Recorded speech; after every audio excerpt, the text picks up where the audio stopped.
Assalamualaikum warahmatullahi wabarakatuh. Bagaimana kabar anak-anak hari ini? Apakah sehat semuanya? Alhamdulillah. Nah, kemarin kita telah belajar bagaimana cara agar anak-anak bisa menulis dengan baik. Nah, hari ini Bapak akan mengajari bagaimana strategi-strategi yang bisa Anak terapkan agar anak-anak sekalian bisa dengan baik, dengan bagus, dan dengan cermat untuk menulis.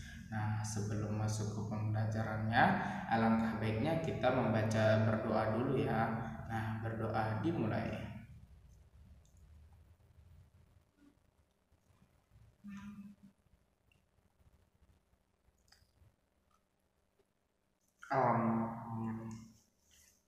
Nah, kali ini langsung saja Bapak akan menjelaskan tentang strategi-strategi agar anak-anak lebih mudah dalam menulis.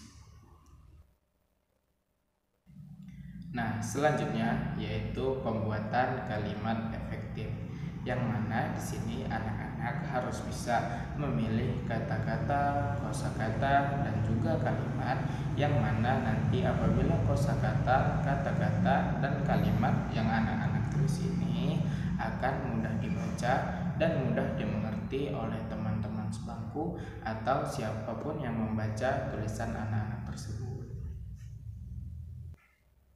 Nah, selanjutnya yaitu mengembangkan paragraf, yang mana anak-anak di sini harus bisa mengembangkan kosakata serta kata-kata yang mana kosakata ini harus dikembangkan pembicaraannya. Nah, selanjutnya yaitu pembatasan dan penjabaran topik atau wacana. Nah, di sini anak-anak bisa memilih topik atau wacana yang akan anak-anak tulis atau yang akan anak-anak sampaikan di tulisan anak. Nah, mengapa harus ada pembatasan di dalam pembahasan topik ini? Karena kita di sekolah harus ada pembatasan atau topik-topik atau wacana-wacana apa saja yang bisa kita tulis di dalam tulisan kita, yang bisa kembangkan melalui kosa-kosa kata kita. Karena di dalam pembelajaran tulis menulis juga harus ada tata krama yang harus dijalani oleh para murid. Nah, selanjutnya yaitu pemilihan jenis wacana dan penetapan wacana. Nah, di sini anak-anak dididik untuk memilih wacana atau dilatih untuk memilih kata-kata yang bagus agar kedepannya adik-adik atau anak-anak lebih mudah memahami apa yang ingin ia sampaikan. Nah, selanjutnya Bapak akan menjelaskan tentang strategi pembelajaran menulis dengan modal pengembangan menulis formal, yang mana dasar-dasar pengembangan menulis informal adalah setiap kegiatan menulis dilakukan harus melalui langkah-langkah dan proses-proses menulis yang bertahap. Nah, kali ini saya akan menjabarkan proses-proses dan tahap-tahap yang akan dilalui anak-anak ya.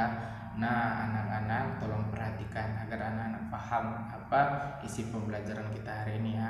Nah, tidak semua siswa atau murid memiliki keterampilan menulis informal, yang mana untuk itu perlu dikembangkan model pembelajaran menulis informal yang selalu dan yang sesuai dengan tuntunan siswa. Model pembelajaran informal disebut di dalam citra cari ide tahunan tanpa ragu.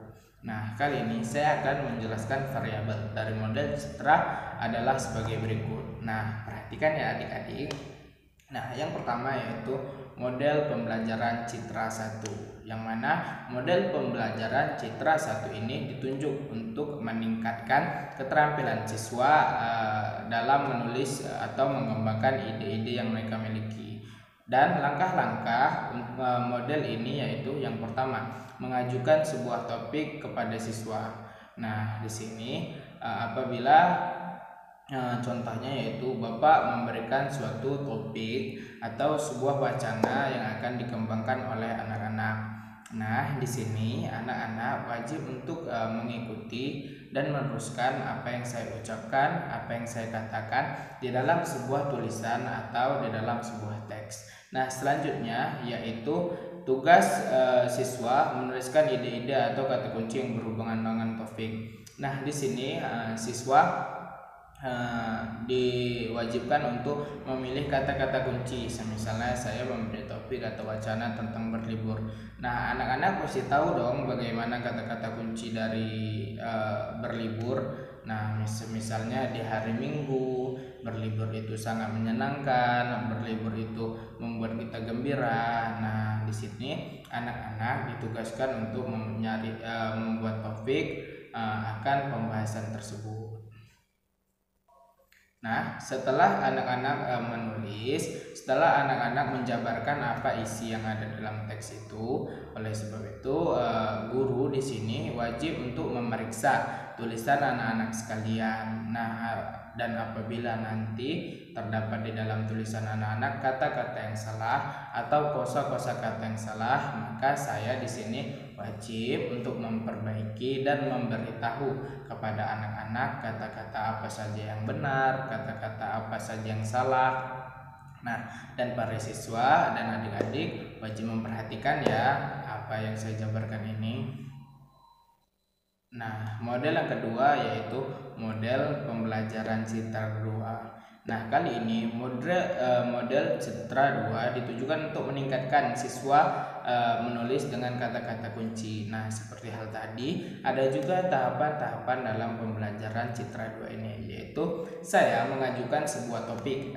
Nah, selanjutnya yang kedua yaitu para siswa harus bisa mengembangkan dari topik atau wacana yang saya berikan, misalnya berlibur tadi juga. Nah, di sini guru atau saya mengembalikan tugas-tugas serta kosakata yang ingin anak-anak pergunakan dengan baik. Nah, misalnya saya memberikan sebuah topik tentang bersekolah. Nah, di sini anak-anak harus bisa mengembangkan kosakata tentang bersekolah. Misalnya contoh, nah, di sekolah kami diajarkan oleh guru untuk belajar dengan baik dan taat kepada guru. Nah, selanjutnya bisa juga anak-anak menggunakan bahasa, nah, kami berlibur di sekolah. Nah, anak-anak juga bisa menggunakan bahasa, kami bersama-sama bergotong royong bersama guru kami membersihkan sekolah.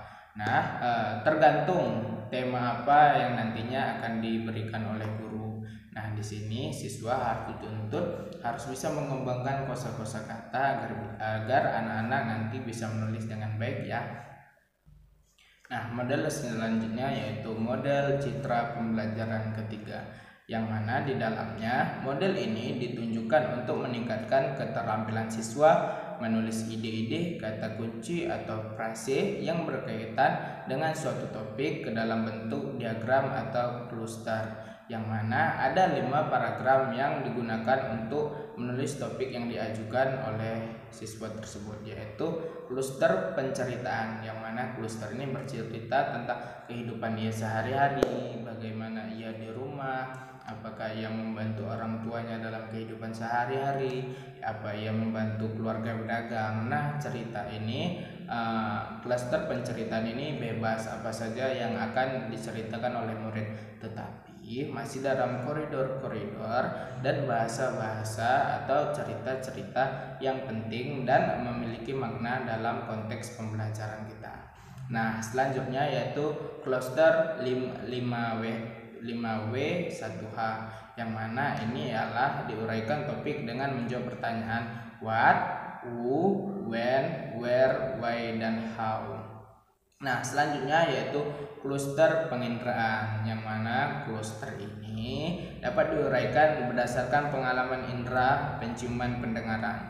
Nah, contohnya apabila anak-anak melihat saat jalan-jalan ke pasar bersama ibu anak-anak harus bisa menceritakan bagaimana sih bentuk pasar itu, apakah pasar itu ramai, apakah pasar itu bau, apakah pasar-pasar pasar itu menyenangkan karena di sana kita dapat membeli seperti jajanan juga, membantu ibu membeli sayuran, menemani ibu membeli sayuran. Nah, di sini anak dituntut agar bisa dan agar terlatih untuk menggunakan indera pendengaran, indera penciuman, dan indera penglihatan.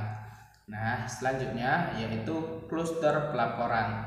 Topik dipilih untuk melaporkan tentang hakikat sesuatu atau melaporkan suatu fenomena berdasarkan sesi pertanyaan dan jawab. Nah, di sini ini bertujuan untuk agar anak-anak peka terhadap sesuatu apa yang terjadi. Nah, semisalnya kita kemarin melihat pelangi. Nah, di sini anak-anak harus bisa bercerita atau bisa menulis bagaimana bentuk pelangi, bagaimana warna pelangi, apa-apa saja warna yang terdapat di pelangi. Nah, anak-anak harus bisa menjelaskan ya apa-apa saja yang terdapat di pelangi itu. Nah, itulah yang dinamakan dengan indera fenomena. Nah, selanjutnya yaitu pemetaan sematik, yang mana kluster ini digunakan untuk merumuskan topik karangan atau tulisan berdasarkan suatu topik yang tulis. Dengan langkah-langkah di dalam pembelajaran ini ada beberapa langkahnya. Nah, yang pertama yaitu ajukan topik kepada siswa, yang mana kembali lagi saya akan memberikan topik kepada anak-anak dan tugas anak-anak ialah menjabarkan kata-kata atau tentang cerita-cerita yang penting dalam pembelajaran ini. Nah, selanjutnya yaitu model citra pembelajaran citra keempat.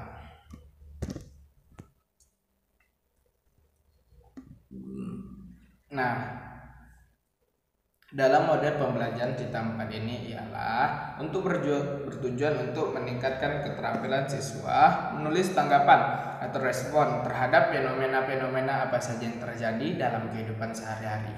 Nah, misalnya ada di suatu hari kita merasakan gempa.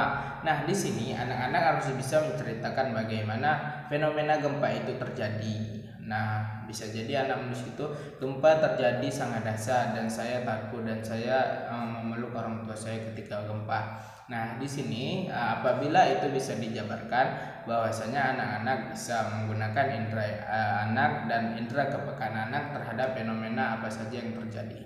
Nah, selanjutnya yaitu model pembelajaran citra kelima, yang mana dalam model ini ditujukan untuk meningkatkan keterampilan siswa menulis sebuah topik atau paragraf. Dalam satu paragraf siswa menulis 5 kalimat yang jelas. Nah, di sini murid dituntut untuk bisa menulis beberapa kalimat dalam satu paragraf yang jelas, yang mana tujuan dari dilatihnya ini agar anak-anak mudah dan anak-anak paham akan. Nah, selanjutnya Bapak akan menjelaskan tentang strategi pembelajaran menulis dengan model pengembangan menulis proses. Nah, di sini pembelajaran menulis dengan model pengembangan menulis proses dibagi menjadi 3, yaitu model langsung menulis, model kebebasan awal dan akhir, dan model menulis non-linear. Nah, strategi pembelajaran menulis dengan model lintas keterampilan berbahasa. Nah, ada beberapa teknik dalam pengembangan menulis, yaitu yang pertama bermain-main dengan bahasa dan tulisan. Nah, hal ini dapat melalui permainan menulis dengan biasa disebut menulis bernatai atau menulis kelompok. Nah, di sini anak-anak dapat bersenang-senang saat menulis. Nah, kenapa? Karena nanti Bapak akan membuat kalian menjadi satu kelompok atau menjadi beberapa kelompok bagian. Nah, di dalam sana anak-anak menulis apa yang dikatakan oleh teman-teman, apa yang diceritakan oleh teman-teman juga. Nah, mungkin dengan cara itu anak-anak akan lebih mudah paham apa pembelajarannya dan apa tujuan dari pembelajaran menulis ini. Nah, selanjutnya yaitu kuis, yang mana minimal ada 3 kuis yang dapat dipergunakan, yaitu kuis tanda baca, kuis tata paragraf, dan kuis tanda kutip dan tanda baca. Nah, kali ini saya akan memberikan anak-anak sekalian kuis, yang mana kuis ini akan menarik minat anak-anak, yang mana nanti ada di dalamnya itu kuis tata kata, yang mana tata kata itu saya akan mengajak beberapa huruf dan beberapa kata. Nah, di sana anak-anak akan menyusun ya kata-kata yang baik dan kata-kata apa yang sudah saya arahkan.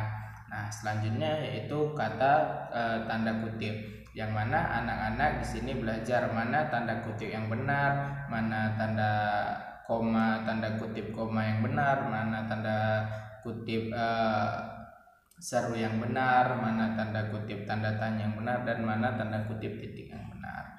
Nah, selanjutnya yaitu tata baca, yang mana setelah menata per huruf atau per kata, di sini anak-anak harus bisa membaca atau menyampaikan apa tata bahasa yang benar. Nah, selanjutnya yaitu memberi atau mengganti akhir cerita. Nah, di sini mengganti akhir cerita maksudnya merupakan latihan menulis yang sangat menyenangkan, efisien dan efektif, yang mudah dan menarik. Kegiatannya adalah dengan akhir yang baru. Cerita atau dongeng itu akan menjadi lebih menarik. Kenapa bisa lebih menarik? Karena nanti di dalamnya Bapak akan bercerita dan anak-anak akan menulis atau menyimpulkan apa saja yang Bapak katakan dari cara-cara dan cerita-cerita apa saja yang Bapak ceritakan tadi.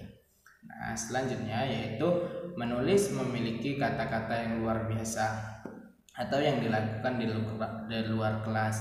Nah, hal ini dapat dengan cara melalui kita seperti saya akan mengatakan minggu depan anak-anak harus membawa buku, harus membawa pensil atau pulpen, dan kita akan belajar di luar kelas. Nah, mungkin dengan apa-apa yang saya katakan tadi, anak-anak dapat lebih mudah untuk belajar di luar kelas dan merasa senang akan pembelajaran yang Bapak berikan tadi. Nah, oleh sebab itu anak-anak harus rajin belajar ya dalam cara-cara menulis, karena di dalam tata cara menulis ini sangat penting bagi anak-anak ke depannya nantinya. Nah, oleh sebab itu mungkin apabila ada anak-anak atau siswa-siswa saya yang belum bisa menulis atau kurang lancar dalam cara menulis, nah teman-teman sebangku atau teman-teman di sekitar sekolahnya bisa memberitahu ya, atau bisa mengajarkan kepadanya bagaimana tata cara dan cara yang benar untuk menulis. Karena kedepannya apabila kita tidak bisa menulis, kita tidak akan tahu bagaimana cara menulis dengan baik. Nah, apabila nanti kan tulisan anak-anak bisa cantik, bisa rapi, nah di sana juga ada penilaian guru-guru terhadap bentuk tulisan. Berarti apabila tulisan anak-anak dapat terbaca dan nampak terlihat cantik tulisannya, maka guru akan menambahkan nilai atau memberikan nilai yang lebih kepada anak-anak. Karena anak-anak berarti ketika tulisannya cantik, belajar dengan baik dong kan? Benar kan anak-anak?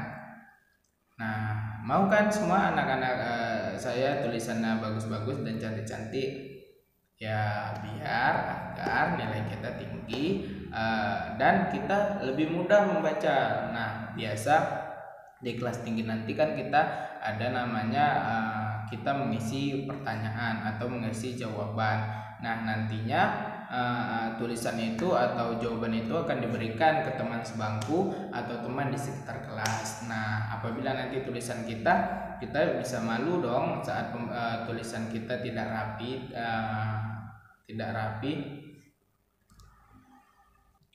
Nah, anak-anak pasti semua mau kan tulisan rapi. Nah, oleh sebab itu makanya belajar dengan baik ya anak-anak, biar tulisannya rapi, tulisannya bagus, dan juga para guru lebih mudah dalam memeriksa tulisan-tulisan anak-anak.